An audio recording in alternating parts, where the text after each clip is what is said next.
Hi, welcome to Portrait 1, and we are going to begin by just creating a background with our local color. And I am using my fluid paper, and I'm trying to show you that in order to remove your paper, you have to use this, your palette knife to kind of separate it. So why don't I just, that is what I'm doing right now. So I use my palette knife, and this is how it kind of just gets removed after you gesso it, of course, and it has dried properly.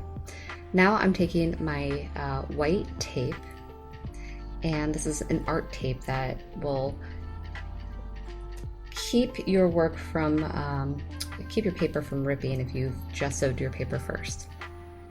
And I would probably measure, instead of just like free eyeing how you're putting your tape on, it would probably be better to say, okay, half inch, and then put your tape in the right area. Because later on when you pull that off, like I started to notice that my, like just doing it by eye was not accurate at all. Okay, so next what I am doing is mixing up my grayscale, and I'm referring back to my Canva to see where on that spectrum the gray is and how dark and how light it needs to be. So I'm adding just a little bit more black, and I think this is kind of smart actually. I'm not quite sure. Oh, there's my cadmium orange. I wasn't quite sure how dark I wanted it to be, so I created two separate layers and making two separate mixes in case one works better than the other.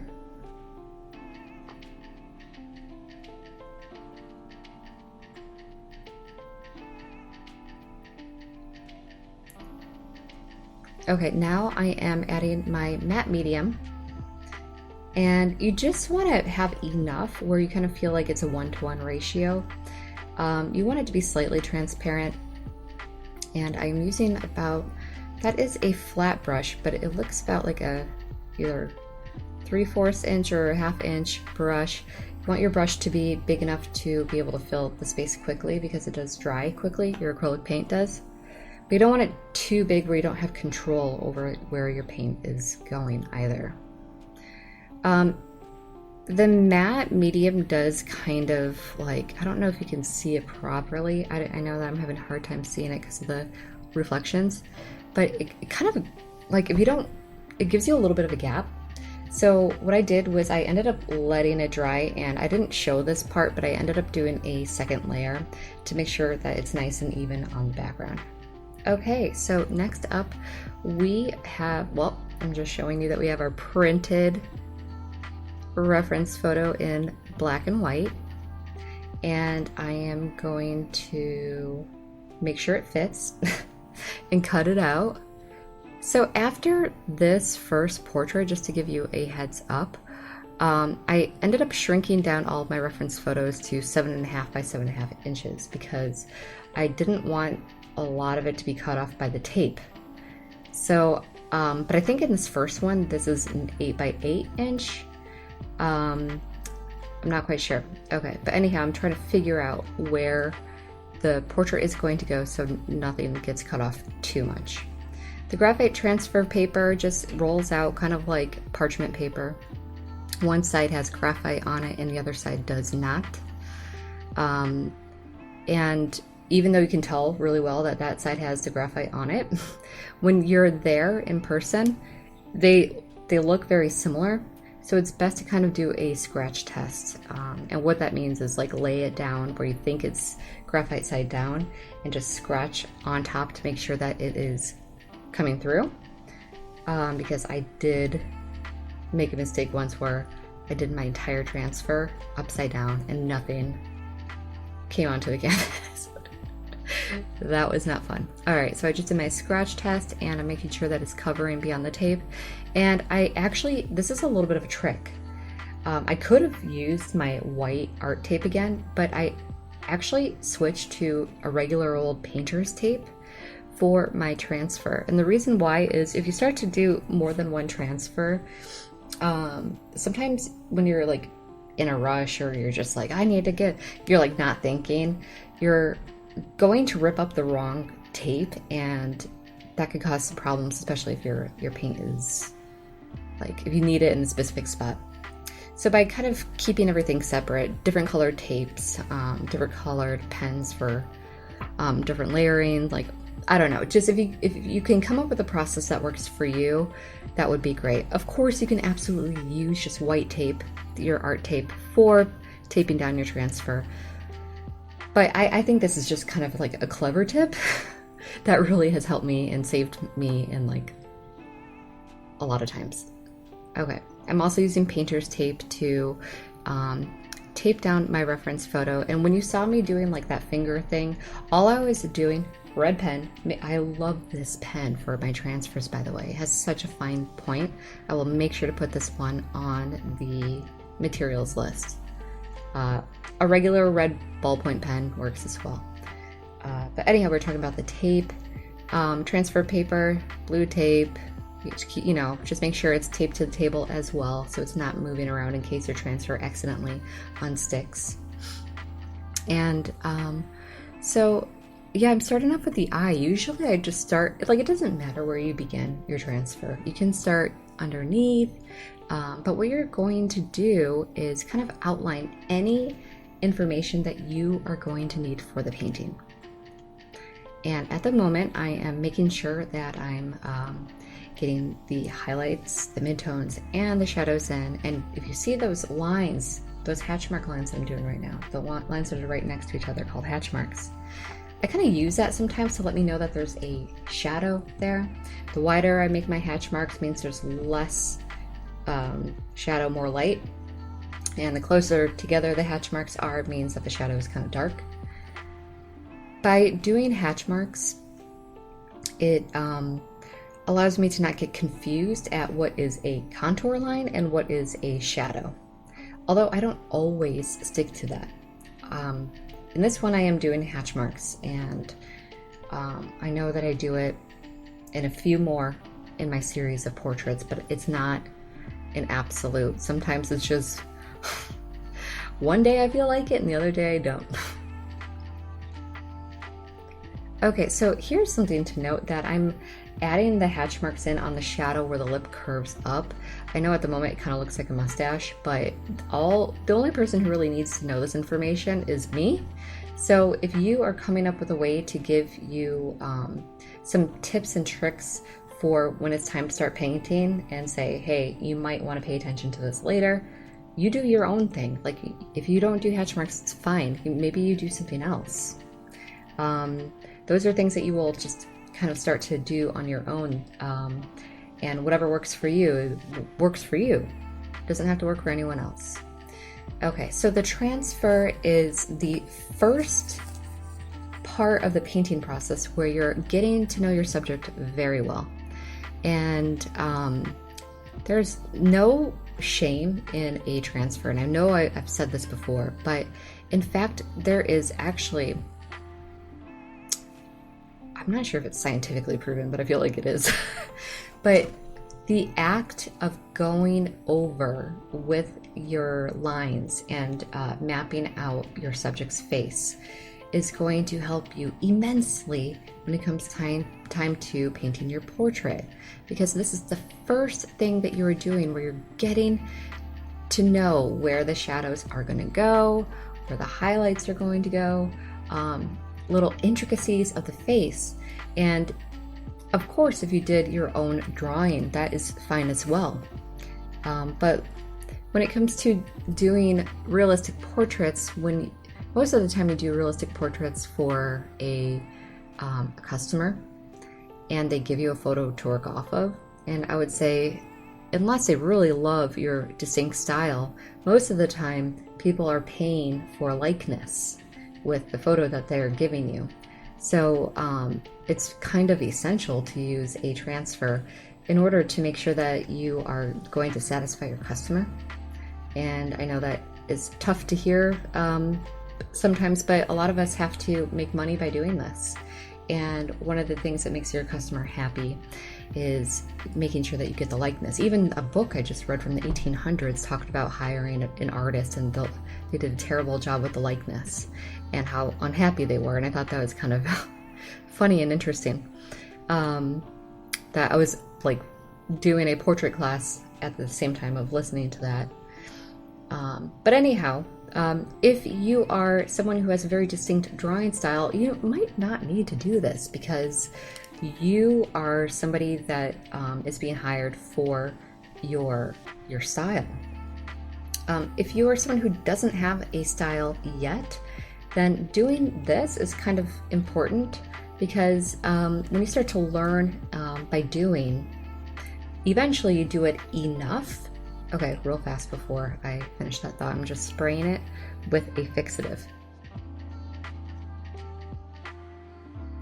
And the fixative will keep your drawing from budging. But anyhow, when you do your drawings enough, when you do your paintings enough times, eventually you're going to get to a point where it becomes second nature, kind of like riding a bike or driving your car. And you don't really think so much about the actual process of doing.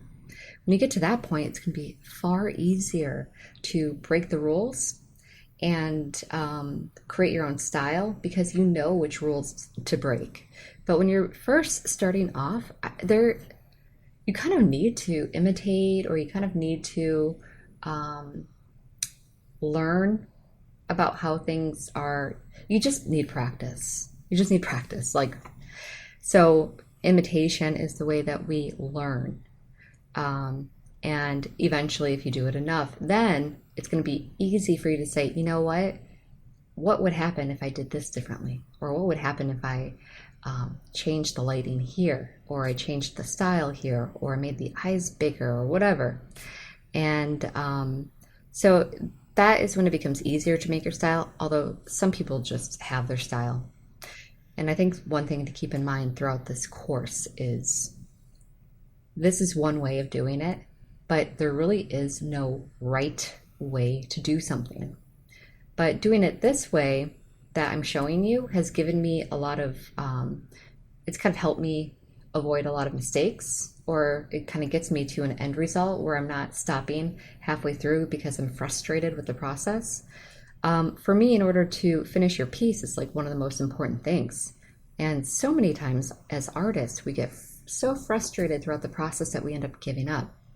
So by you watching this class and seeing an actual process of how I begin, what the next step is, and then how I finish, it might give you an idea of how you would go about your process as well, even if it's not using the same materials I use or the same techniques.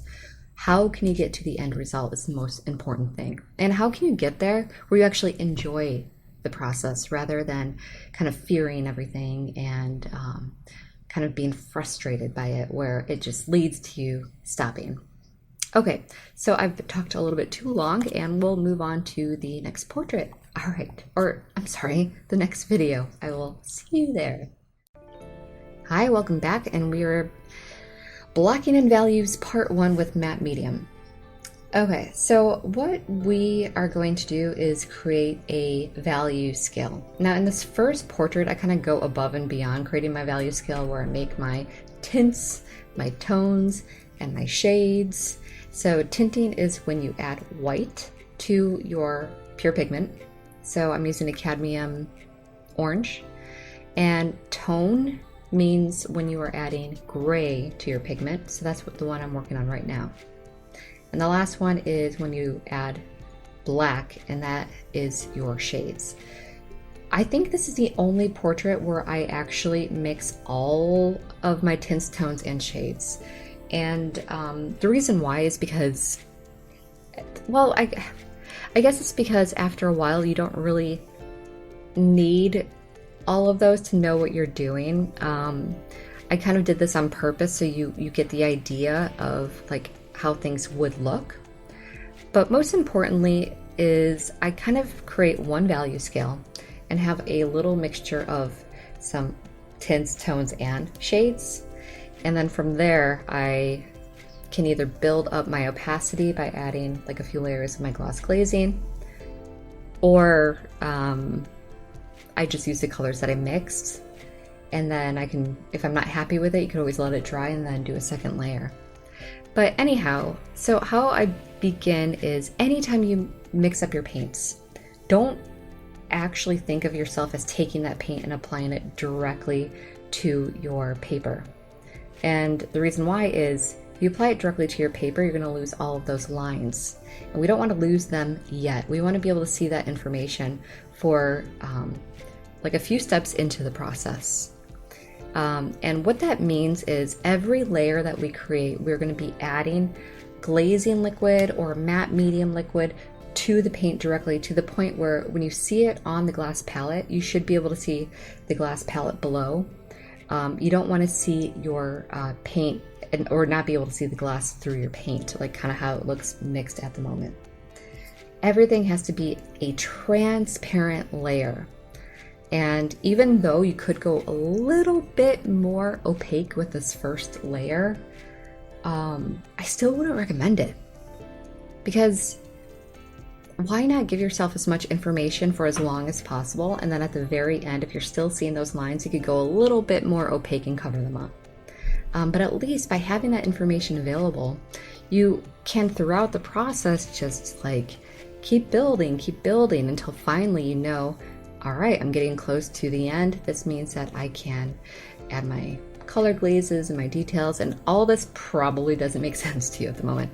Don't worry. By the time you get to Portrait 6, this will all be like, okay, now she's doing this. Now she's blocking in her values.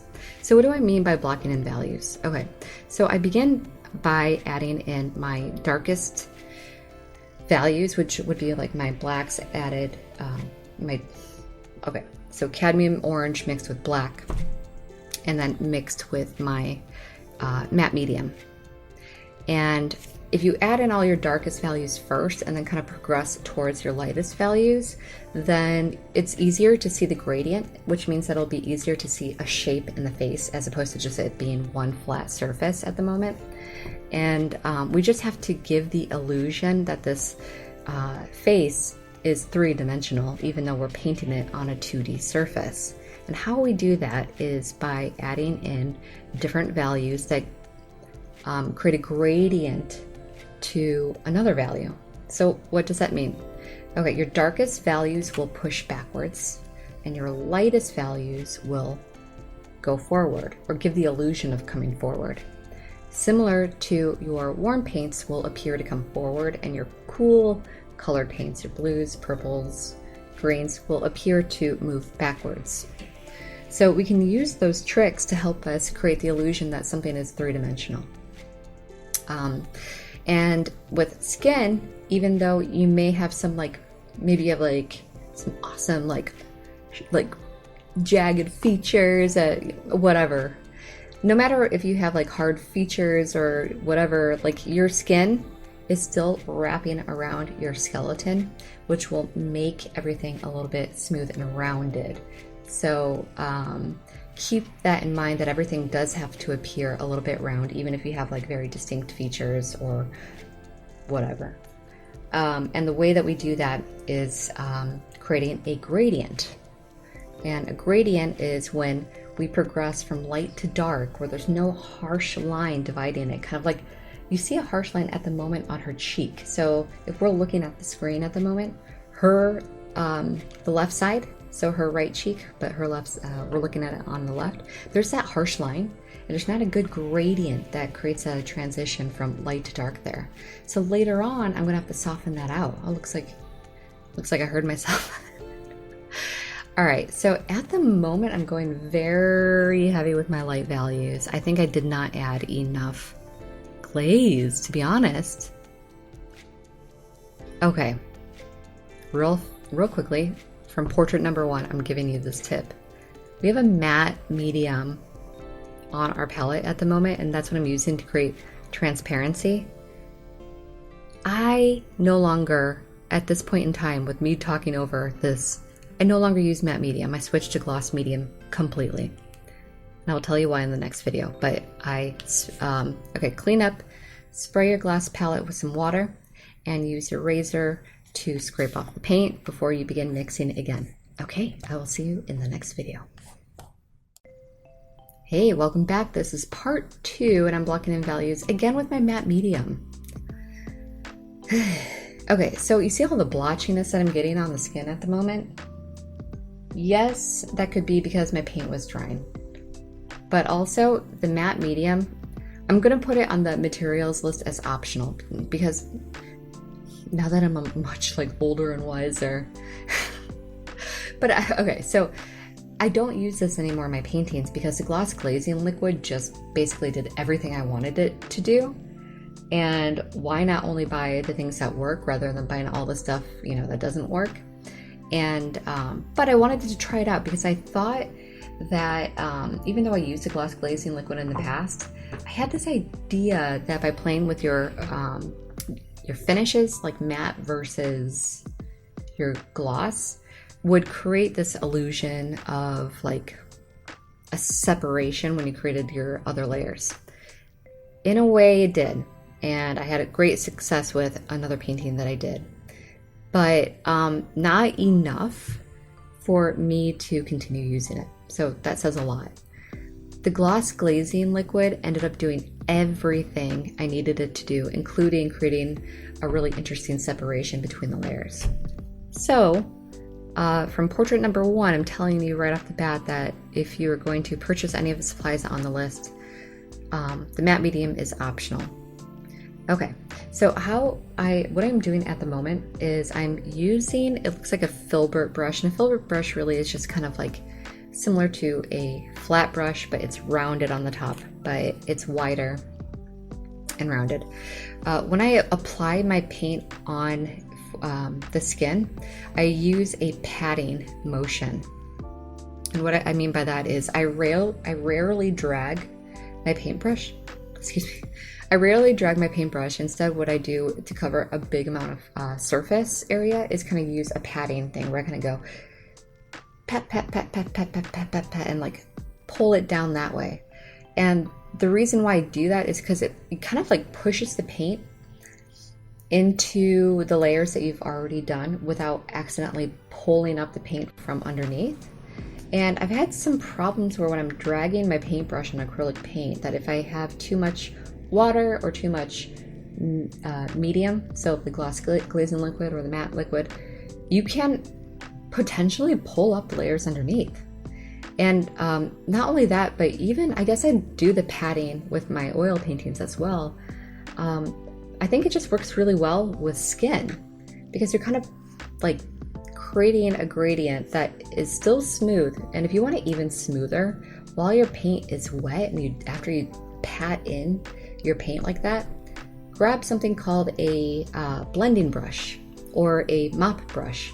They're very soft at the end. And what I do is I'll take my filbert brush, pat the paint in, and then I'll take a dry blender brush, which is very soft and fluffy.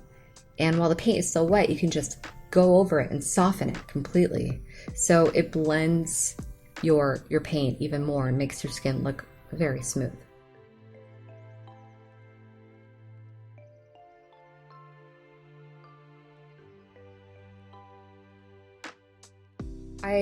If I'm not using a filbert brush, then I'm using a round brush or a liner brush for places like the eyes, nose, and mouth.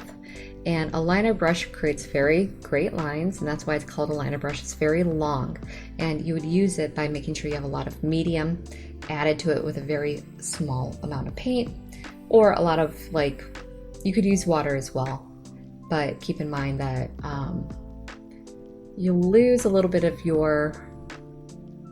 the quality of the paint by watering it down, where matte medium continues to give you the quality you need, but will give you more transparency in your pigment. But anyhow, I use liner brushes and I use a round brush for any area where I need to pat in my details. And I'm doing that at the moment with my lips. Okay, as far as teeth go, like for painting, you really do not want to make them super outlined. Instead, focus on your shadows. So because her lip is protruding out, it's going to cast a shadow onto the teeth. And doesn't that look kind of nice already by just having the local color in the background as her teeth? And then when we add darker values, like some darker shadows, it makes the teeth almost appear whiter. So I think, let's just see, but I might not do too much to those teeth, I might just kind of work on the shadows of the teeth. But really important to avoid making the lines. Really what we want to do is, like, you don't want black lines. You want a value that is just slightly darker than the teeth color to create a separation. This way it looks more natural. And to be completely honest, don't think of each tooth individually at first. Think of them as like a block that has like an arch, okay? So block of, like, you know, pearly whites in an arch. And how does that arch look when it is wet? And when it curves, and when it hits light at one angle and maybe not the other angle. And what happens when your lip creates a shadow on that? Those are the things you really need to think about. If you're thinking it more as one single shape as opposed to a bunch of different ones, it's gonna be way easier for you to paint. And the reason why is you're only focusing on one subject as opposed to like tons, you know? And I do teeth more in the upcoming classes, especially portrait number 4. Yeah. Okay, so at the moment I'm starting to find my middle values, and now, like, you're probably wondering what is going on with our paint palette. It's all over the place. There's no organization.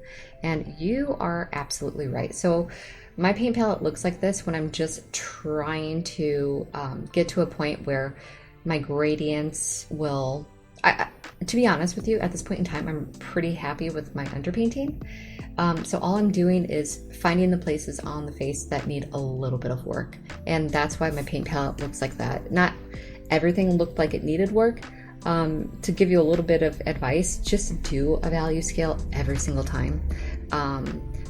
This is kind of like how I normally work, but I tried really hard in this class to not do this too often for you guys, because it's way more organized and way easier to know exactly where you are if you just do your value scale on your paint palette every single time. Okay, same thing with how we did our face. The hair, I added my darkest layers, my darkest values first. And your underpainting, when you're still working with your local color only, you can go pretty high contrast. And what I mean by that is high contrast means you have values that are either very white and very dark next to each other. And the reason why that's okay with your first layer is because you know that there's going to be more layers to follow. And each layer is going to be slightly transparent and slightly not transparent, I guess. So eventually down the line, your layers will soften. Okay, so at this point in time, I am letting my painting dry before I apply a clear leveling gel. And a clear leveling gel, essentially what it's supposed to do is give you a flat surface. So if any of your painting layers were not on the same level as other painting layers, if you applied the clear leveling gel, essentially it would make a flat surface. But I've had success with maybe 4 paintings using this gel, and then I had catastrophic results on other paintings, as you will see in Portrait 4. I'm putting an asterisk on this product on my materials list. It is optional. I am not using it anymore. You do not have to use it. Is it going to make your paintings better? No. Could it possibly ruin a painting? Yes. What is the benefit of it? Well, I told you the benefit before, but you can get the same result by using your gloss glazing liquid. But if you're someone who loves to see brush strokes, which I am not that person per se, like I really like a smooth surface, but if you're someone who wants brush strokes to be seen throughout your process, then definitely get this, because once it dries, whatever brush stroke you've made on there, because it is so thick, it will dry and not go away. I'll just leave that there. Okay, let's move on to our next video. Okay, we are blocking in values with our gloss glazing liquid. So all I've done differently is I've switched to gloss glazing instead of a matte medium. I'm going to do something pretty similar that I did in the last two videos. And normally I would not do so many layers of my underpainting, and you'll start to see that with the next portraits. But I did want to show you what a difference the gloss glazing liquid makes. It really does blend everything so much better than the matte medium. And so what I did was I created my value scale on the glass palette from light to dark, and I created one tone off to the right in the middle. Do you see that? So tone means that you've added gray. And by having this value scale, it makes it really easy for me to know exactly where the paint is supposed to go. So for instance, since we know light values go forward and dark values go backwards, then we can kind of find the parts of the face that are going to be like protruding out the most. And it's not always where you think it is in your mind. Every face is different, so be sure to really analyze your reference photo, because even if you think your highlights should be somewhere because you've done it a bazillion times in the past, the reason why we're so unique or why we're so beautiful is because we're so unique. And it is those small subtleties of our features that make us look so different. It's not, we don't want to do the same thing for each portrait. If I could give you a huge recommendation to get really good at making portraits fast, it is to do a variety of ages in portraits, like how old your subject is, variety in skin tone, texture, wrinkles, value scale. It's just like kind of start figuring out how people are different and why the differences in us are so beautiful will make you, it will kind of fine tune your eye, I guess.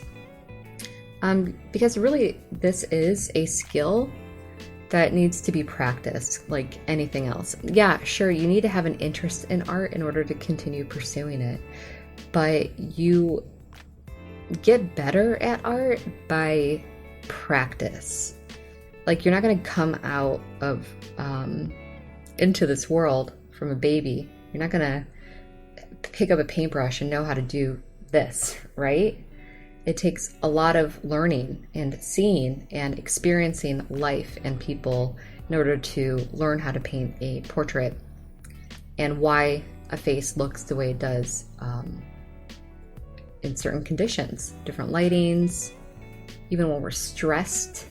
Like, what would our pupils look like if we're afraid? What would our skin, like how would we flush differently under certain circumstances? These are things that over time, when you get older, you start to see and you process and you hold on to, and we can take those things and apply them to our paintings if we think about them. But if we're not coming up with the right questions on what would make this portrait better, the right questions being like, what is the lighting? What is the environment? How is this person feeling right now? If we're not asking the right questions, how can we create something that feels realistic? Because realism is not just the accuracy of where the paint goes. Realism really happens when we get the impression that we're looking at something that has experienced life. And I don't know if you've ever heard of like uncanny valley, but when animators, I'm sure it's other things too, but when animators create animations that are a little bit too lifelike, we get this creepy feeling inside of us, because we have, even though it looks super real, it still doesn't feel right, almost like AI or something, like, but AI from like a really scary movie. So what we end up doing is, like with animations, well, not me, not we, but what they end up doing is kind of giving more elements of something not being so realistic in order to get rid of that creepy feeling in a way. When it comes to paintings, you can get really accurate with your paint brush strokes and everything, but I don't know if you've ever seen those portraits that look really good and the you know, the pores are perfect, but there's something about it that feels a little bit off or creepy. I don't know, like it doesn't feel like you're more focused on like, why did this person do this portrait than what is the message of this portrait. And if we can kind of get past the idea of perfection and making everything extremely accurate, if we can get past that idea, because we already have tools to do that, we don't need to do that. Instead, what we should be thinking about is, who is this person? Why are we telling their story? Why are we painting them? And it could be as simple as, I want to learn how to paint someone that looks this way. It could be that simple. Or it can be, this person has experienced something and I want to tell their story through this painting. Then, you know, you need to really think about how you're going to paint it. This is a little bit of a trick for someone that has very curly hair, is to find, or not even just curly hair, but any hair. If you find a tool that can give the illusion that those fine hairs exist, you can kind of scratch the surface of your painting and it'll create these little divots in there so that the paint will settle into those divots if you're using like a very thinned out glaze. So I don't think I do that again for the rest of my paintings, but that is just a little bit of a trick if you want to really emphasize the texture of someone's hair for whatever reason. One thing I don't think I've said before, but like I said before with lights come forward and darks come backward, details come forward and blurriness goes backward. And I'll make sure that I say that over and over again in the future paintings to remind you of that, because that's something that will you can play with. But be very careful not to overdo the details, because we're not making a piece that's supposed to look like a pointillism. We're creating a piece that, like I said before, is supposed to feel real. And if a person is real, then they're consistently moving. Even if they're completely still, you're still breathing, your heart is still beating, you're still blinking. So it creates movement, and with movement comes blurriness. So the Impressionists had a real interesting idea about how to capture life, and that is kind of, as time goes, you create a new brush stroke that emulates the feeling in that moment. Okay, so again, I'm using this gloss glazing, clear leveling gel. And I was having a little bit of problems with that, as you can tell, because I'm using a large mop brush, which is super soft. There's different sizes of mop brushes, as I talked about this brush before. And I tried to smooth it out, so already I'm having problems. So you choose if you want to purchase it or not, but it is not necessary. Okay, I'll see you in the next video. All right, we are doing our first color glazing with the Glazing Gloss Liquid.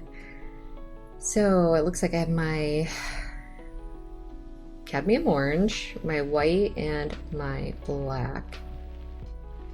So it doesn't look like we're actually color glazing. So color glazing is when you add your primary colors to your palette and you start adding in where the reds, blues, and yellow tones would be on the skin. So it looks like I'm still kind of cleaning up my underpainting and just making everything super smooth. Real quickly, anytime, oh, I know what I'm doing.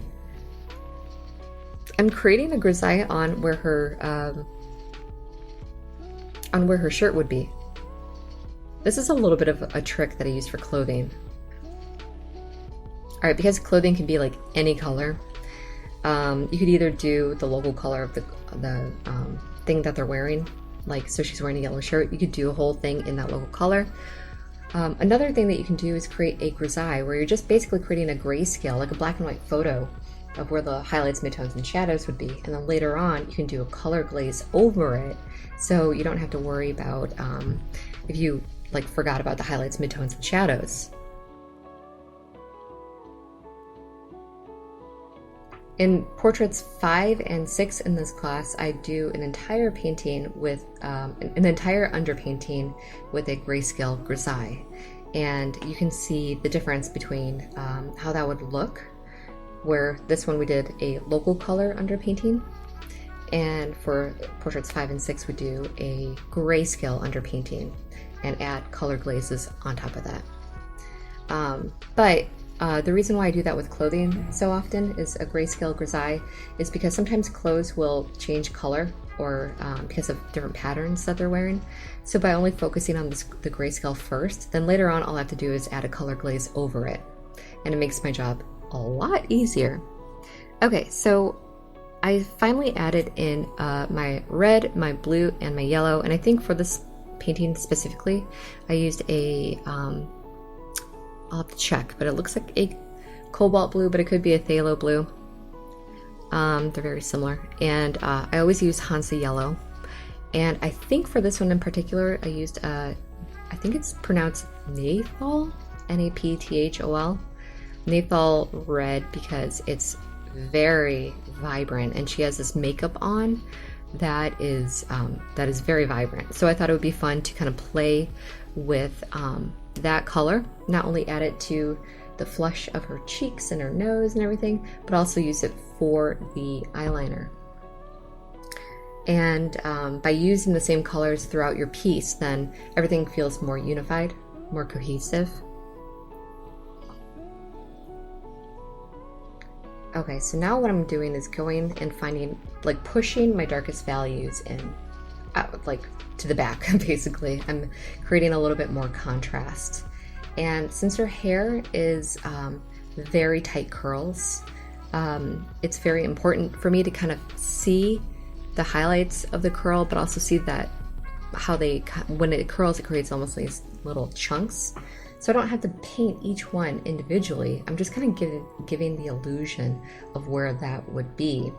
And then later on, I will add a mid-tone to kind of soften everything. And in the end, you can use a liner brush or a detail brush to just put highlights in exactly where it needs to be. And I don't mean like paint only highlights. I mean, add a lot of glaze with a small amount of paint to give your highlights the illusion that there's just a little touch of light. Okay, I do not like the way I did my highlights here. I kind of over dramatized this look, which is highlights on the eyelashes, which you should know about, but this is definitely, oh, okay. Maybe I should wait to see what I do. So I went over those highlights with the makeup.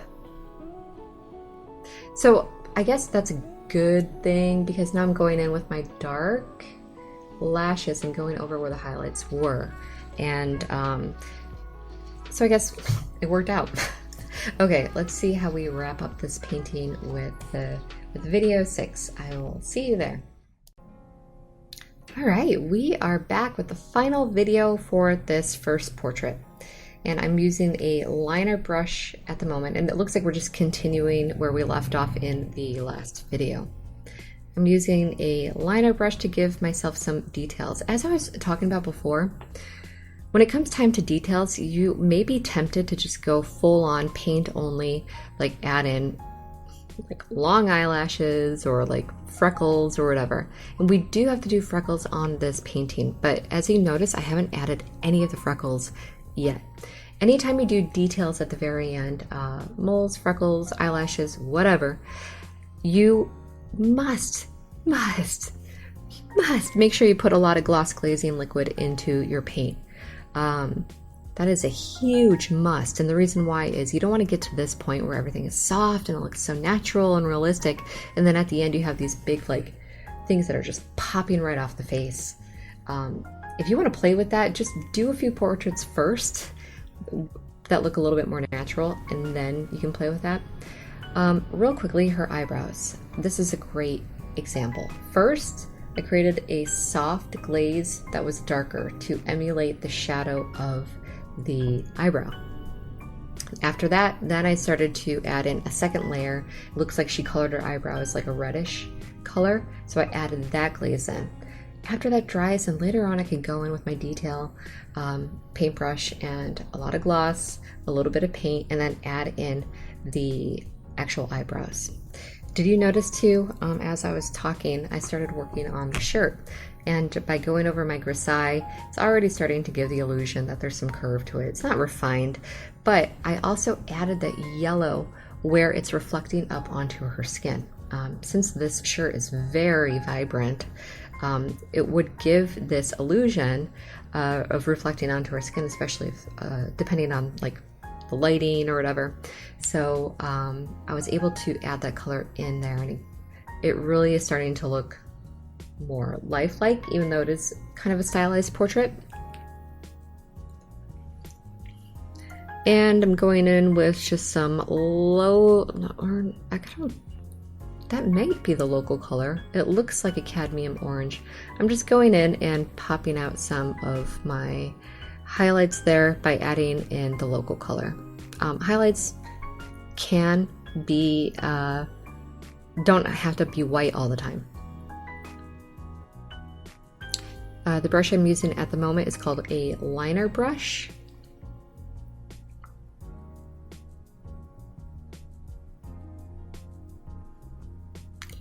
And I'm using the liner brush to kind of dip down into the eye.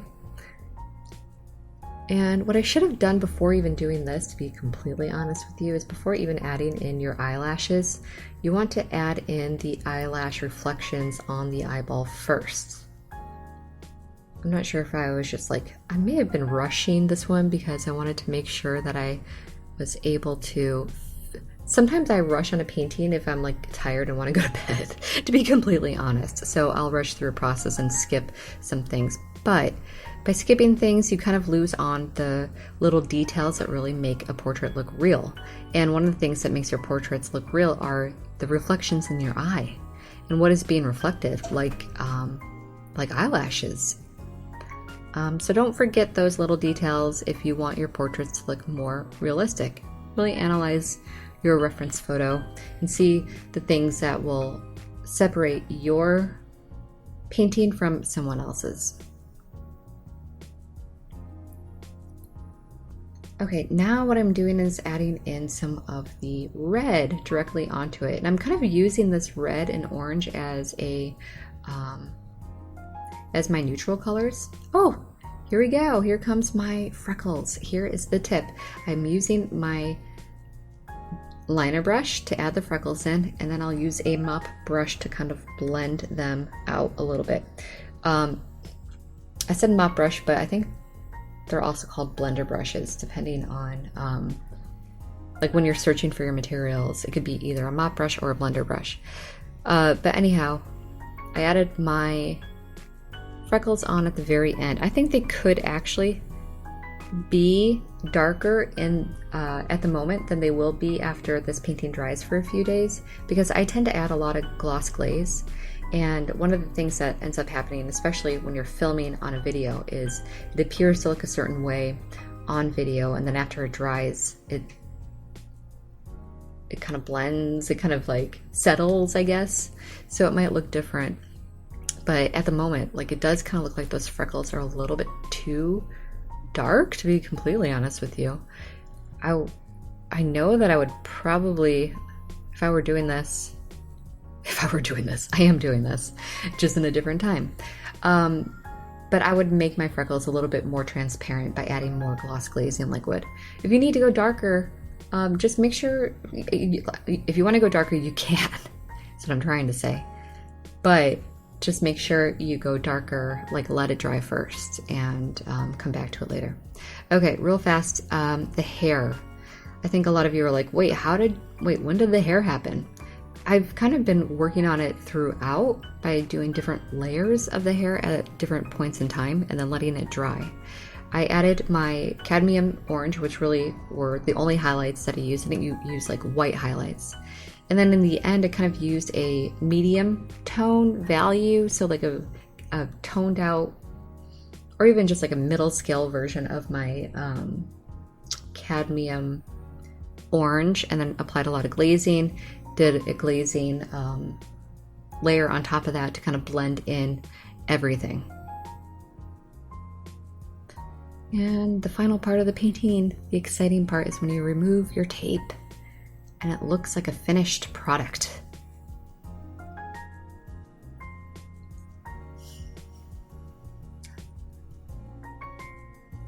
How exciting. We are coming up to the end of our first portrait, and hopefully you learned something in this first one.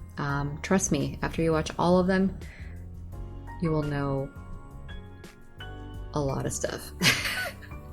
And here it is.